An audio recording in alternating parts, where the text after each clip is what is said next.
অনেক মেধাবীর টার্গেট থাকে বিমানের পাইলট কিংবা জাহাজের ক্যাপ্টেন হওয়ার। রোমাঞ্চকর এই পেশায় যোগ দিতে উচ্চ মাধ্যমিক পরীক্ষার পর প্রতিযোগিতার দৌড়ে যারা এগিয়ে থাকেন তারাই পৌঁছে যান সাফল্যের চূড়ায়। বাংলাদেশ মেরিন একাডেমি সাগরগামী জাহাজের অফিসার ক্যাডেট প্রশিক্ষণের একমাত্র রাষ্ট্রীয় প্রতিষ্ঠান এটি।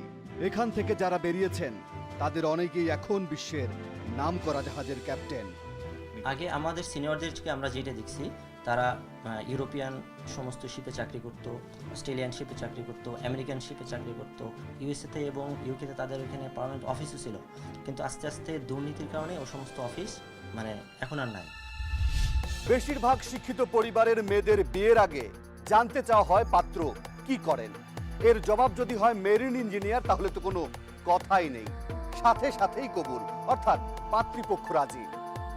এই উদাহরণটা দেবার কারণ হলো মেরিন অফিসার এই পদটি কতটা লোভনীয় সেটা বোঝানোর জন্যে। কিন্তু ইদানিং এই পেশাটি অনেকের দুঃস্বপ্নের